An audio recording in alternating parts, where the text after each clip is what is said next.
¿Crees que es posible ganar dinero con tu caligrafía manuscrita? La respuesta es sí, yo lo hice hace algunos años y en este vídeo te voy a contar uno de los emprendimientos y negocio más surrealista que he hecho en mi vida.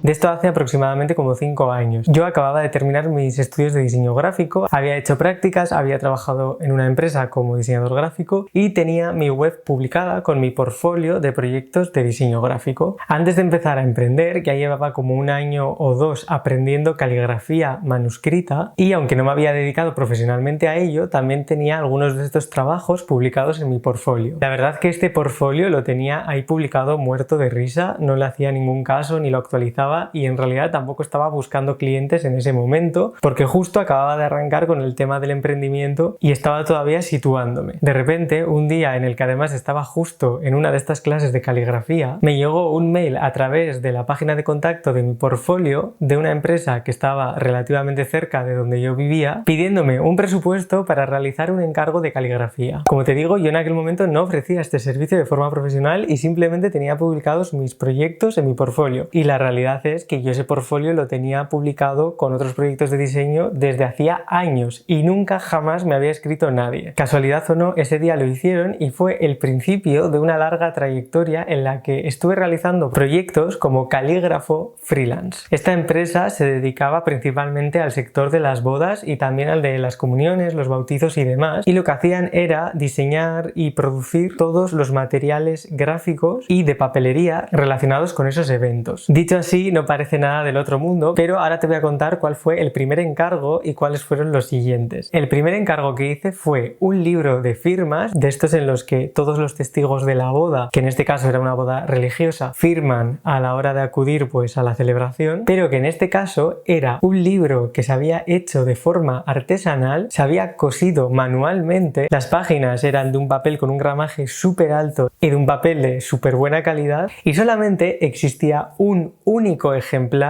de ese libro en concreto porque, como te digo, estaba personalizado para la pareja y estaba hecho de forma artesanal. El encargo consistía en escribir una portada con el nombre de los novios, la iglesia, el lugar de la boda y la fecha y después en cada página ir escribiendo los nombres de los distintos testigos, que a lo mejor eran como alrededor de 40, con sus nombres y apellidos para que pudieran firmar por encima. Por si acaso no tienes ni idea de lo que te estoy hablando, cuando me refiero a hacer caligrafía no me refiero a escribir los nombres con un boli, sino a escribir con una plumilla y tinta. No sé si concibes la envergadura del alto riesgo que supone escribir con tinta directamente de una plumilla sobre papel y el margen de errores que pueda haber ya no solo con el tema de la tinta sobre el papel y que te caiga alguna gota o que se manche y demás, teniendo en cuenta que además tienes que esperar a que se seque para poder seguir escribiendo las siguientes páginas, sino que yo en este caso como persona humana y como no soy un robot, la atención que tenía que ponerle para no cometer ninguna falta de ortografía en relación a esos nombres. El nivel de complejidad en este sentido es una de las cosas más heavy que yo he hecho en mi vida. Además, los plazos no pienses que eran que tenía como un mes por delante para hacerlo, el plazo era como de 1 semana o de varios días y como te digo era el único ejemplar y tenía que estar perfecto. En ese momento pensaba que esa era la única vez que iba a hacer ese tipo de encargo, pero a raíz de hacer ese, como tanto a la empresa como a los clientes les gustó el resultado, seguí haciendo más libros de este tipo. A estos libros de testigos con el tiempo se le sumaron otras cosas como sobres para invitaciones, también hice alguna invitación de bodas, incluso llegué a escribir alguna carta que algunas madres en este caso querían dedicarles a sus hijos en el día de su boda y ellas me pasaban el texto y yo le escribía con mi caligrafía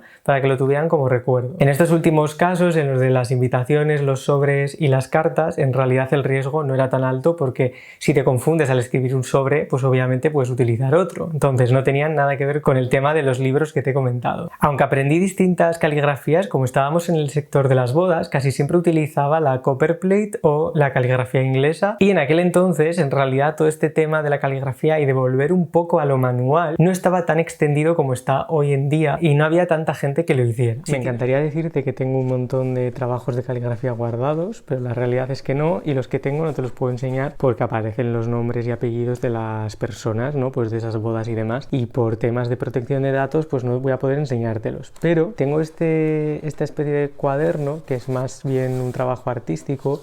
en el que combiné algunas de las caligrafías que fui aprendiendo. Esta, por ejemplo, es con pincel y bueno, pues el objetivo de esto en realidad no es tanto que se entienda el texto en sí, sino que se pierda un poco el texto con la obra y un poco con esa abstracción, porque esto aquí estamos hablando más de arte, no tanto de una invitación o de algo práctico como tal, sino más de expresión artística. Y bueno, pues esto es un poco lo que resume todo lo que fui aprendiendo. Esto está hecho con una tablilla, me parece, esto con alguna otra herramienta, esto también con otra herramienta, y bueno, pues ya ves que esto es más bien abstracto. Esta sería la caligrafía inglesa. Estas son las manchas de las que te hablo, que cuando haces caligrafía pues de repente te salpica y van quedando este tipo de cosas que a mí personalmente me gustan, pero obviamente de cara a una invitación y demás pues a la mayoría no, entonces hay que tener cuidado con eso. Y bueno, pues así te enseño un poco el resumen para que te hagas una idea de lo que te he ido hablando. Y bueno, tampoco es que yo llevara la caligrafía hasta convertirme en un máster de ella, por así decirlo, pero sí que estuve una temporada pues bueno, dándole un poco de caña, pero como te digo, tampoco llegué a profesionalizarme como puede haber otras personas que realmente que lo hacen de una forma increíble. Esto, como ves aquí, pues sí que es más relacionado con el arte, como te digo. Te voy a acercar un poco y así te puedes hacer una idea del disfrute que puede dar hacer esto, mucho más que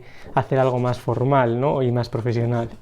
En realidad esta fue la caligrafía con la que empecé, te lo voy a enseñar aquí en pantalla porque no lo tengo en físico pero lo tengo digitalizado, que fue con la caligrafía uncial, y aquí puedes ver un poco el abecedario y después un trabajo que hice con una frase, y aquí también puedes ver un texto. Y bueno, luego aprendimos muchas más, la gótica, la cancilleresca, etcétera, pero principalmente terminé utilizando la caligrafía inglesa, que es esta que ves aquí. Este fue uno de los trabajos finales del curso de caligrafía que hice y de hecho esta fue la obra por la que me llamaron a través de ese portfolio que te comenté al principio, así que para que luego digan que enseñar nuestro trabajo no sirve de nada. Y a raíz de hacer este vídeo me he metido en mi antigua cuenta de Instagram y me he dado cuenta de que he dicho mal las fechas. La primera publicación que yo hice sobre caligrafía, que como te digo fue con la caligrafía uncial, esto fue el 13 de octubre del 2014, hace ya 8 años, y yo te he dicho que hace como 5 años, y en realidad hace muchísimo más que empecé a aprender esto. Pues estos fueron los primeros trabajos caligráficos que hice, y luego ya pues ya has visto que fue evolucionando progresivamente. Bueno, aprovecho para decir que en realidad mi letra como tal, escrita con boli, no tiene nada que ver con esto, y esto como todo al final se puede aprender, es cuestión de práctica y de tiempo. Si tienes buena letra, te gusta escribir, te gusta la caligrafía, el lettering y demás, la idea de este vídeo es que te pueda inspirar por si quieres monetizar ese talento o habilidad. Este tipo de proyectos, como ya te habrás imaginado, funcionan realmente bien en este sector de las bodas, celebraciones y demás, porque al final son eventos que no se van a volver a repetir probablemente en mucho tiempo o a lo mejor nunca más, y hay personas que valoran mucho el hecho de tener un recuerdo personalizado y único que no esté creado de forma digital, sino que tenga esa parte más manual. Si tuviera que ofrecer hoy en día este tipo de servicios como calígrafo o de caligrafía, obviamente podría hacerlo a través de un portfolio, a través de Behance o a través de mi propia web y de redes sociales, pero para que veamos lo que se mueve en este sector, voy a meterme en Fiverr y voy a buscar aquí caligrafía a ver qué nos aparece. Como ves, aquí hay personas que están ofreciendo sus servicios de caligrafía. Aquí, por ejemplo, dice: crearé una firma o autógrafo idílico en caligrafía. Y ya ves que muchas de estas son manuales, como por ejemplo esta de aquí. Voy a hacer clic en esta, por ejemplo. Ya ves que tiene 137 reviews. Tiene aquí 3 tipos de pedido: algo sencillo, es decir, un nombre o hasta 5 palabras. Después está el pedido estándar, que serían hasta 25 palabras. Y después el pedido premium, que son 50 palabras. Y los plazos de entrega también aparecen aquí. Ya ves que lleva siendo miembro desde el 2020. Y bueno, pues teniendo en cuenta que tiene 137 reseñas y que estos son los precios, pues te puedes hacer una idea del dinero que ha facturado con este tipo de servicio a lo largo de aproximadamente 2 años. Y bueno, ya que hay muchas más personas, por si lo quieres investigar o por si algo de esto resuena contigo, mira, acabo de ver que este es el tipo de tipografía que yo hacía, que es la copperplate o caligrafía inglesa, y ya ves que hay gente aquí ofreciendo este tipo de servicio. Me he metido en Etsy por curiosidad, he puesto caligrafía y obviamente pues aparecen materiales para hacer caligrafía, plumillas, tintas y demás, pero esta persona, por ejemplo, ya ves que te ofrece página de caligrafía manuscrita personalizada, y ya ves que pone aquí carta de amor, votos matrimoniales, y este tipo de cosas funcionan muy bien en este sector. Y ya ves que bueno, que el precio es 83 euros o más. Bueno, y ya ves que este artículo en concreto tiene 18 reseñas, y bueno, pues al final es una forma de poder generar un ingreso extra. Y bueno, ya ves que esto se mueve principalmente en este ámbito más de celebraciones, de fiestas, de regalos especiales, regalos de San Valentín, como cartas, regalos un poco más sentimentales, este tipo de cosas. Personalmente fue una etapa que disfruté muchísimo. Estuve varios años compatibilizando este tipo de proyectos con proyectos como diseñador gráfico freelance y con otros emprendimientos que estaba haciendo aparte, y era muy gratificante porque las personas que lo recibían lo valoraban mucho, pero al final era un trabajo muy manual y que me requería de muchísimo tiempo y lo tuve que dejar de un lado. Te voy a dejar aquí el vídeo con mi primer emprendimiento para que veas por dónde empecé a emprender. Esto que te he contado hoy sería casi como el segundo emprendimiento, aunque empezó más o menos a la par que ese primero, y mi idea es seguir contándote un poco por dónde me he movido en el ámbito de los negocios y en el de monetizar la creatividad o el diseño gráfico en este caso. Déjame en los comentarios si te apetece que siga haciendo esta serie de vídeos y si te ayuda o te inspira. En el canal ya sabes que hablamos de distintas formas de ganar dinero online y de obtener ingresos pasivos, y también sobre abundancia financiera. Si quieres seguir aprendiendo sobre todos estos temas, te invito a suscribirte y a quedarte por aquí, y nos vemos en el siguiente vídeo.